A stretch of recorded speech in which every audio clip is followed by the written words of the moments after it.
é quem é o paciente candidato a fazer o treinamento auditivo. Ele não é para todos.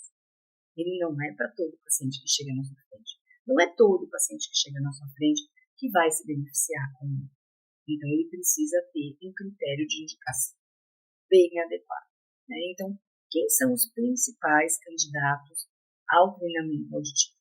Geralmente, são aqueles pacientes que têm poucas queixas em situações de escuta ideal. O que eu chamo de escuta ideal?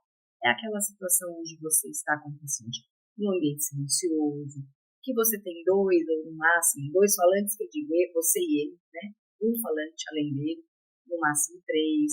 Situações familiares da família mais próxima, tarefas simples, atividades focadas. Então, esse paciente ele não tem queixas, tá? Ele fala que nessa situação ele se sai bem. E apresenta dificuldades em ambientes de comunicações de escuta mais difícil.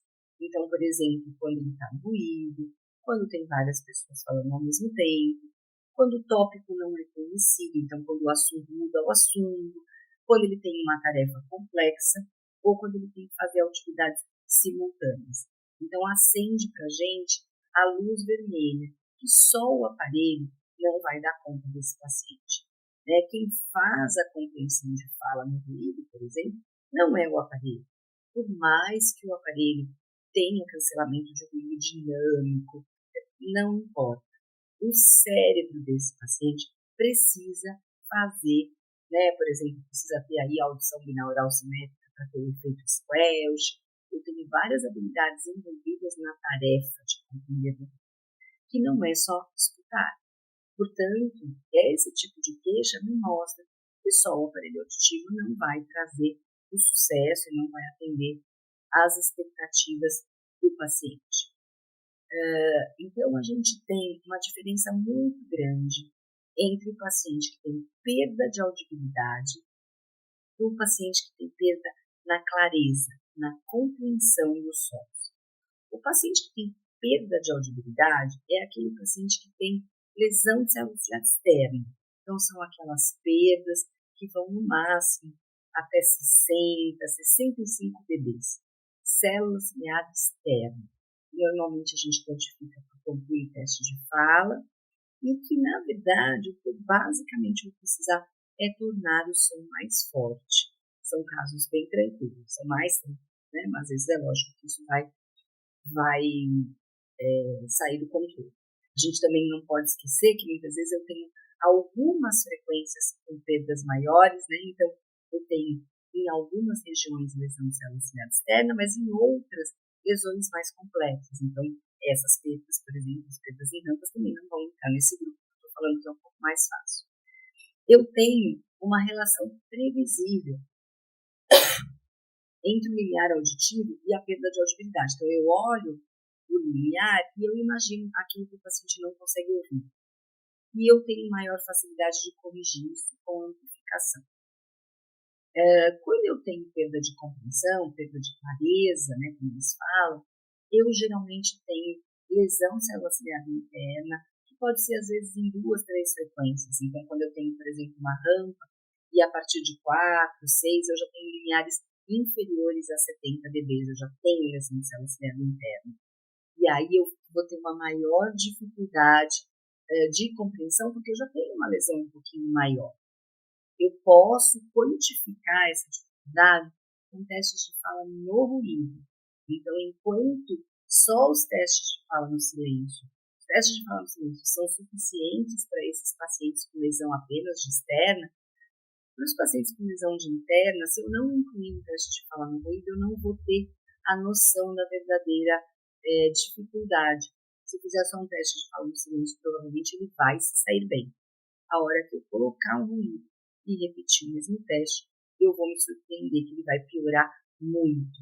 Então, é muito importante a gente incluir os testes de fala no ruído no nosso diagnóstico, porque às vezes a gente se surpreende com a piora da performance e aí, é lógico, você já tem que propor para esse paciente, além do aparelho auditivo convencional, um outro tipo de tratamento, que pode ser o treinamento auditivo.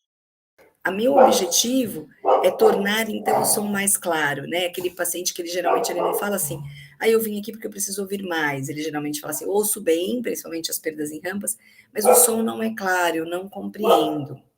E eu não tenho uma relação tão previsível entre o limiar e a perda auditiva. Eu olho a perda, eu não tenho uma relação tão certa. Olha, esse paciente vai ter essa performance. Nem sempre é assim. Às vezes a gente se surpreende. Às vezes a gente vê perdas mínimas em agudos, fala assim, esse paciente não vai nem ter tanta dificuldade.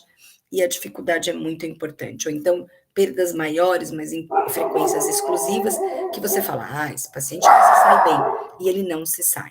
E aí eu tenho mais dificuldade de corrigir esse tipo de perda apenas com o uso da amplificação. Então, qual seria o paciente que eu deveria já de cara que eu digo, é na hora que ele chega para o aparelho, né? Eu já tenho que levantar essa possibilidade, porque na verdade o que eu vou propor é um tratamento. Como vai ser o tratamento desse paciente? O aparelho é uma parte desse tratamento. Além desse, eu posso apresentar outras soluções auditivas e eu posso pensar num tratamento terapêutico, tá?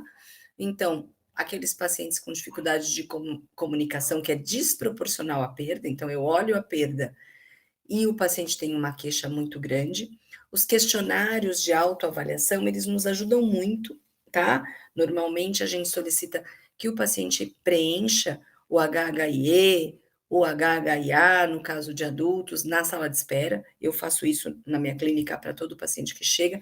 E quando ele entra na sala, eu faço sempre uma relação do questionário, que é de como ele percebe as dificuldades, né, da performance dele, com a áudio. E às vezes eu vejo um questionário com tanta queixa para uma áudio tão boa, que eu tenho que parar para pensar. Gente, não está dentro do esperado, né? Esse provavelmente é um paciente que vai precisar de outro tipo de intervenção. Então, esse paciente com uma dificuldade desproporcional, pacientes com queixas permanentes e acentuadas de compreensão de fala no ruído, e também para aqueles casos com dificuldade ao uso de amplificação bilateral, com resto auditivo satisfatório, né? Não estou falando daquele paciente que é anacúsico, e aí não tem como mesmo usar de um lado, porque não tem resto auditivo, enfim. Mas pacientes com perdas, às vezes até similares, mas que não conseguem usar aparelho nos dois ouvidos. Que até você não entende, você fala, nossa, mas os dois ouvidos são tão parecidos, por que ele não consegue usar de um lado, por exemplo, do lado esquerdo?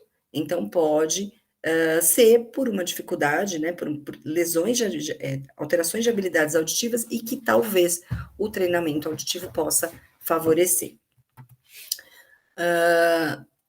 Então, aqueles casos que já chegam para você, nossa, eu uso o aparelho só do lado direito, você tem uma perda bilateral, e o paciente só usa aparelho do lado direito por mais de 2 anos. Então, o que você faz quando você tem uma perda bilateral e adapta um aparelho numa orelha só?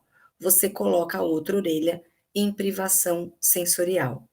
E essa privação sensorial, ela vai determinar uma alteração da habilidade auditiva. Então, eu geralmente brinco com o paciente. Muitos fazem, né, essa proposta indecente. Eu não posso pôr de um lado só? Aí eu falo, pode. Aí daqui um ano, além de surdo, o senhor vai ter um problema na habilidade auditiva que a gente vai ter que corrigir, né? Que hoje o senhor talvez não tenha. É uma decisão. Porque na hora que eu faço uma estimulação assimétrica e privo uma das orelhas, eu vou com certeza prejudicar as habilidades daquela orelha, mas eu vou prejudicar as habilidades binaurais também. Então eu preciso saber que isso não é possível. A adaptação binaural, ela pode, né, se eu retomo a adaptação binaural, ela pode promover uma integração? Pode, eu consigo reverter este quadro causado pela privação sensorial? Muitas vezes sim, às vezes eu não consigo mais, né? Às vezes indivíduos que passaram muitos anos só com o aparelho, às vezes não adianta mais, né? Não tem mais como a gente reverter. Mas eu preciso tentar. E normalmente não é só colocando um aparelho e rezando para Nossa Senhora dos Aparelhos que isso vai funcionar. Eu tenho que colocar o aparelho, eu tenho que fazer com que esse paciente faça uma adesão a mim, ao meu tratamento, e eu tenho que propor um treinamento auditivo para que essa adaptação bilateral ela se faça realmente efetiva. E esse paciente vai ter que treinar, não tem o que fazer, tá? Então é importante Esses são casos muito bons e que de cara é já para falar, olha, ficou muitos anos só usando numa orelha, provavelmente você vai ter dificuldades no pós, e eu sugiro que você faça um treinamento depois que você adaptar o aparelho auditivo. E eles são pacientes que falam assim: ah, eu escuto até melhor quando eu uso um só. Óbvio que sim. A outra orelha que ficou privada de estimulação, ela tem tanta dificuldade de compreensão que a hora que ele coloca o aparelho aqui, acaba atrapalhando. Também é comum a gente escutar: ah, eu preciso desligar quando eu estou no barulho. Quando eu estou no barulho, eu desligo um, eu melhoro. Isso também é comum, né? E às vezes, na verdade, ele tem a impressão que ele melhora, porque o outro ouvido que estava sem privação também pode atrapalhar, e porque ele acaba ouvindo só de um lado, do lado que está a fonte, então a gente precisa aí já pensar em propor o treinamento. E aí, em alguns casos, né, muitas vezes eu coloco o aparelho dos dois lados e eu não consigo levar uma adaptação, uma integração binaural. Então, a gente tem que marcar bem na nossa cabeça uma diferença. Pôr aparelho nos dois ouvidos é uma adaptação bilateral. Isso é simples, é só ligar dois microfones. A adaptação binaural é quando eu consigo, primeiro, uma amplificação simétrica. Eu consigo devolver a audibilidade de forma simétrica e eu consigo que as duas orelhas integrem a informação auditiva, para que eu realmente possa ter todas as vantagens da audição binaural. Então, nem toda audição binaural é bilateral, porém, nem toda audição bilateral é binaural. E o primeiro princípio para eu considerar que o paciente tem uma audição binaural é simetria de resultados com o aparelho, que nem sempre a gente tem, né? Então, às vezes eu tenho perdas assimétricas e por mais que eu faça um trabalho maravilhoso, elas vão continuar assimétricas. Esse paciente não vai ter binauralidade. Não tem o que fazer, né? Porque o primeiro princípio são orelhas iguais. Então, quando eu tenho aí um aparelho, uma orelha atrapalhando a outra, é esse paciente que desliga no ruído, né, que reclama de ouvir dos dois, é porque normalmente eu tenho uma interferência binaural. Eu não tenho uma audição binaural e o que é pior, a audição bilateral causa uma interferência. A nossa especialização.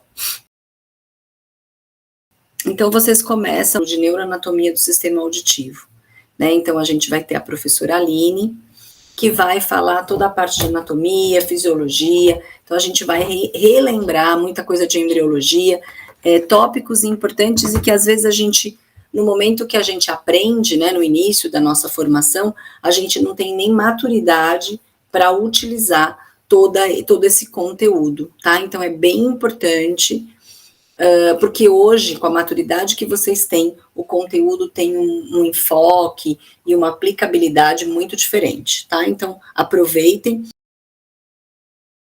Depois a gente vai para o módulo 2, que são as perdas auditivas, as implicações e as indicações ao uso de próteses auditivas. Então, a gente vai falar sobre cada tipo de perda, a gente vai falar sobre o acolhimento do cliente, sobre o modelo de atendimento, sobre como a gente vai introduzir a prótese auditiva na reabilitação do paciente com perda auditiva.